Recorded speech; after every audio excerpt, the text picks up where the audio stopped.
Fear not, my friends. Here comes the Reaper. Welcome back to another episode of Klaudless and Indy. I'm Klaudless, and I'm in Indy, and fortunately for you, it's another beer review.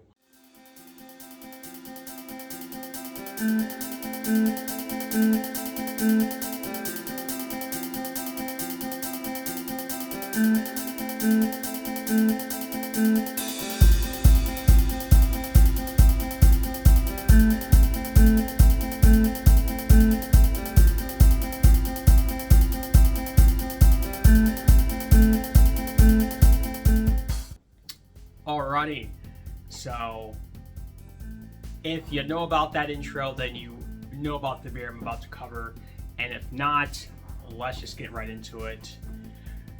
The beer I'll be covering in this episode of Indiana Beer Reviews is the Here Comes the Reaper by 18th Street Brewery in Hammond, Indiana. It's actually kind of interesting because I did a Sun King Brewery tour the other day as of recording this video, so that would have been last Thursday, and it turns out that they have some kind of connection, both Sun King and the 18th Street Brewery. Not really going to get too much into it, but long story short, I guess they've done some sort of business together potentially, and I just so happen to have been up there. I think, when was I up there? I think I was up there Monday and Tuesday of last week. So that was roughly within the same week. As of recording this video, of course, I don't know when this video will be coming out.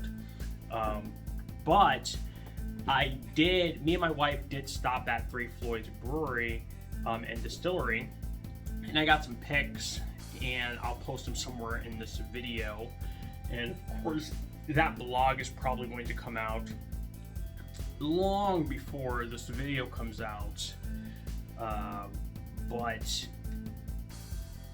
I don't know. We'll see what happens. We'll see what happens. I'll post updates about it. I'm hoping that I could go back up there sooner rather than later and get a proper tour of the brewery with Three Floyds when they decide to reopen the tap room and maybe do a tour of the brewery. And while I'm up there, also get a tour of 18th Street Brewery as well. And apparently there's another brewery up there called Foreign Local, which I'm going to be reviewing one of their beers. And I'm hoping I can also get a tour of that brewery as well. I'll have to do some research just to make sure that can actually even happen.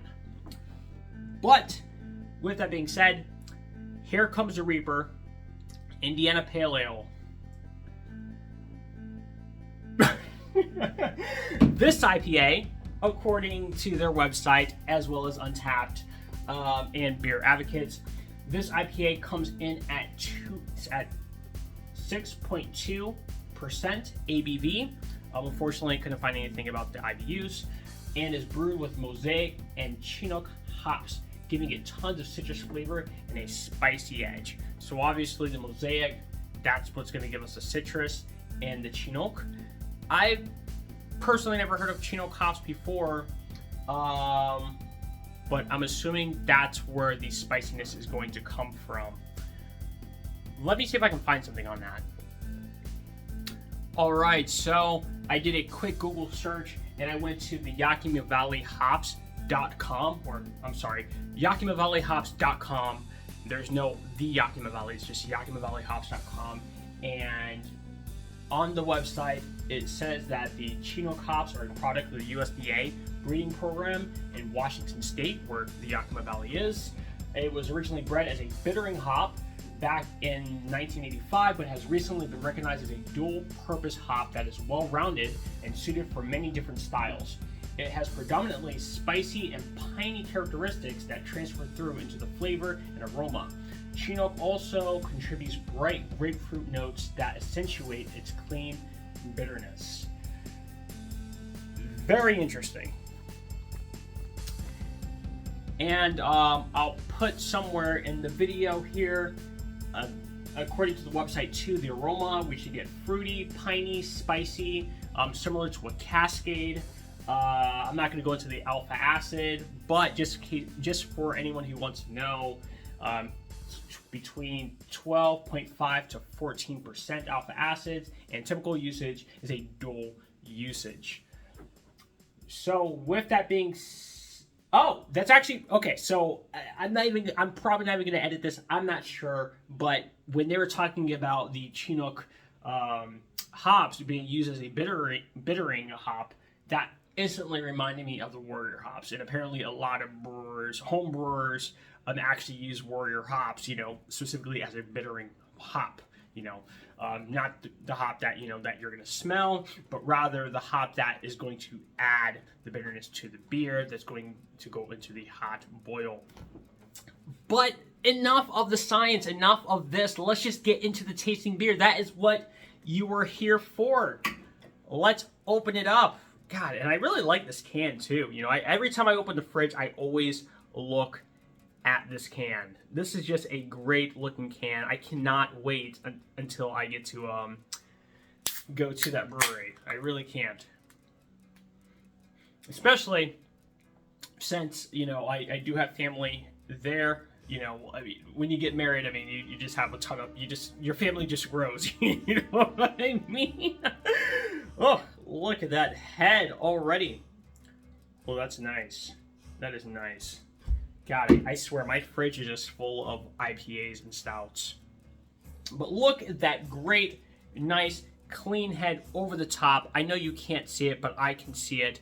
Not a lot of bubbles. There's a lot of small bubbles, maybe 2 big bubbles, but for the most part, the head is pretty clean on the top. As typical with a lot of IPAs, we just have a nice yellow to gold color. This IPA is not very transparent.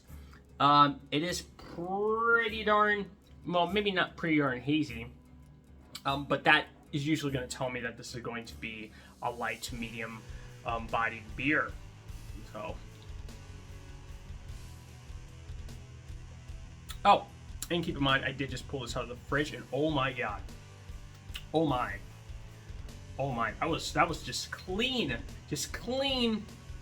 over the top of my mouth.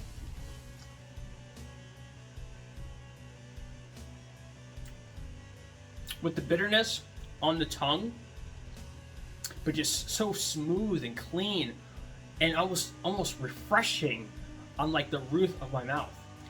I wonder if the temperature of the beer has anything to do with it, because I did literally just pull this out of the fridge, just did a few minutes of research on the computer. So this is as cold as this beer was going to get between pulling it out of the fridge and into the glass.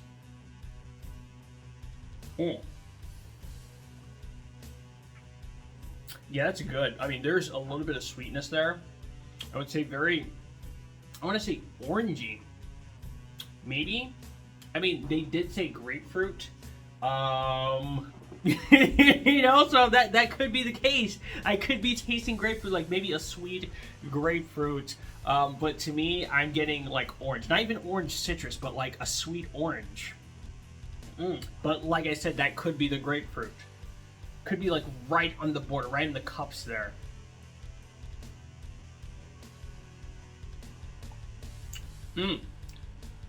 Yeah, maybe piney, I would say.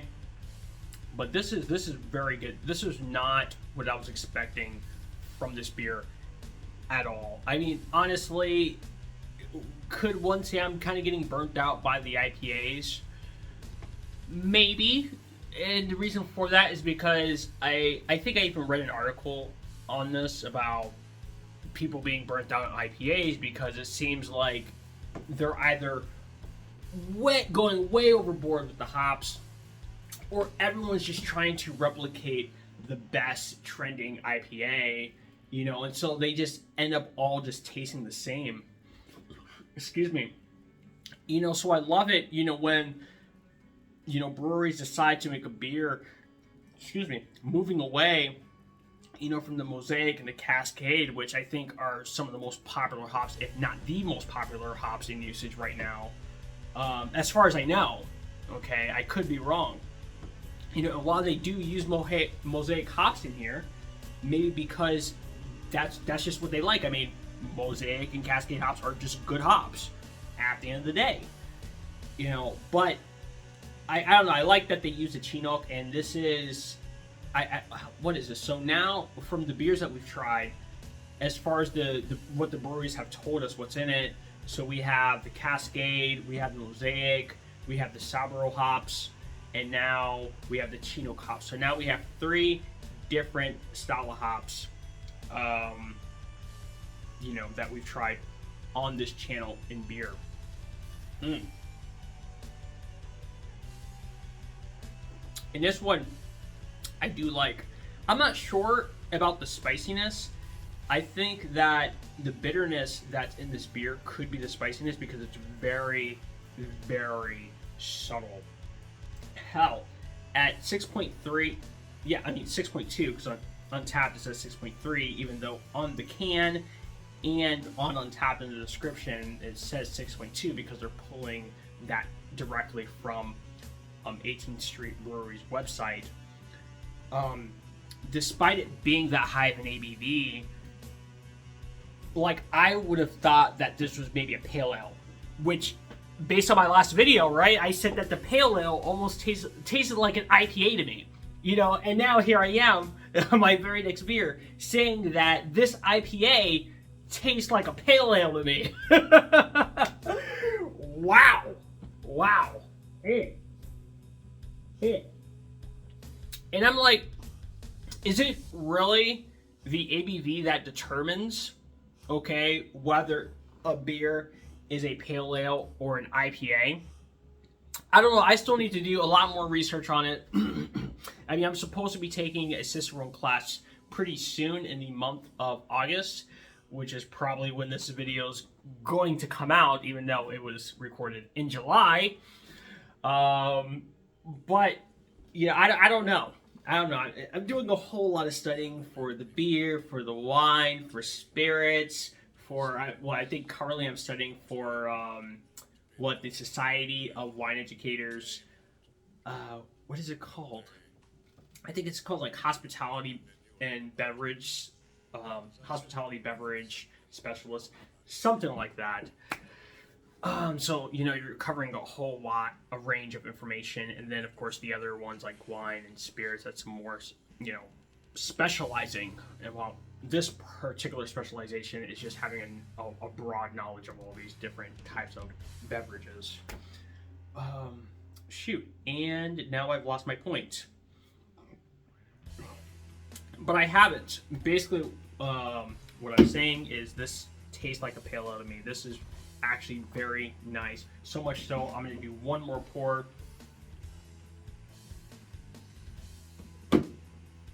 Just look at that.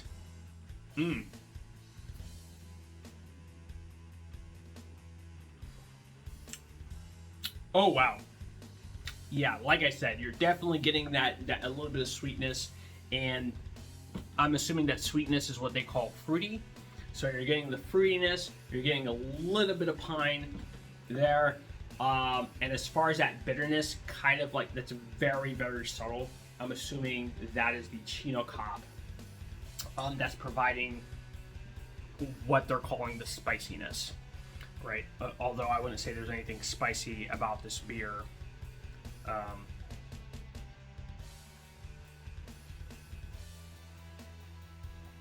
But this is just what I think in the wine world, what I'm smelling from this glass is what I would call, or what the wine world would call, a bouquet. There's just so much flavors going on, and unfortunately my palate, or my nose, isn't sophisticated enough yet to be able to pick out all the flavors. But this is a great smelling beer. This is a great tasting beer, and hands down, I would say one of the best IPAs I've had in quite some time. And like I said, it's amazing that this is considered an IPA, probably only because of the ABV.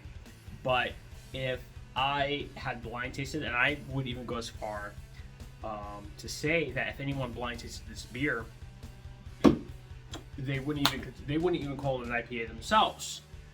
But my current opinion could technically just be because, you know, I haven't learned enough yet about IPAs and pale ales. You know, obviously I'm not BJCP certified, you know, but like I said, I mean, it's whatever. As far as my rating, would I, you know, buy a pint of this? Well, hell yeah, I'm buying the pint. You know, I take home a growler of this. You know, I probably would take home a growler. In fact, I would probably even buy a 6-pack of beer of this. Okay, I would even, like right now, I think I have like a ton of Sentinel by Founders Brewery in my fridge, which I had bought for my father-in-law for when he comes over. So that's technically become my house IPA, but I would gladly replace that with this 18th Street Brewery, you know, Here Comes the Reaper. Not only because of the taste and the flavor, but also just look at this can. It's just it's just a badass looking can, I'd say myself. You know, oh man. And I'm pretty sure what I think is, hold that thought. All right, so I literally just had to look up my beer review of Graffiti Road New England IPA by Black Dog Brewing in Mooresville, Indiana. And because I was like, I'm talking here, and I'm like, God, there feels like some kind of similarities between this beer. But if you look back at that video, that beer absolutely looked like orange juice. And I think they also, oh, I forgot. I think I named 4 hops, but and I missed one. The 5th one was actually Citra. So we have 5 hops total, unless I missed one. And if I did, I'll post it somewhere in here. If not, then obviously nothing will be there. But man, I want to say that, like on this can, you know, they just call it an IPA. And so, with that being said, if you haven't already figured it out yourself, I would akin this to basically a New England IPA or a hazy IPA, because it's not very transparent at all. This is probably going to be my last beer review of the day. I've done, I think, like 3 today. But if you look at it, it's very hazy. I don't know. Like I said, I couldn't find a lot of information on it. So maybe one day I can go there and ask the bartenders, and if I'm fortunate enough, you know, ask, you know, the brew house staff themselves, you know, what were they going for with this beer? You know, what type of style were they going for? You know, because I would probably classify this as, I mean, sure, it's a New England IPA, and I think I also need to do more research on that particular style, because like I said, this tastes like a pale ale to me. A very smooth pale ale, very delicious pale ale.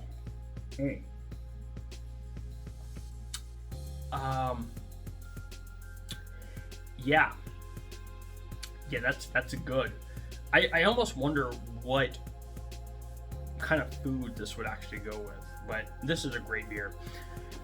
But with that being said, I would recommend this beer, and this has been Klaudless and Indy. We're, you know, reviewing Here Comes the Reaper IPA, or India Pale Ale, by 18th Street Brewery in Hammond, Indiana. Get up there if you have the time. If you're on your way to Chicago, why not make a stop there? If you're coming back to Chicago, if you're coming back from Chicago, why not make a stop back from there? Believe it or not, there are surprisingly quite a lot of breweries just in Lake County, Indiana. Like, it's surprising, you know, just in that small area, how many breweries there are. You know, it's, yeah. So with that being said, thanks for watching, you guys. Cheers, salud, salute, na zdrowia, slancha, prost. and peace out.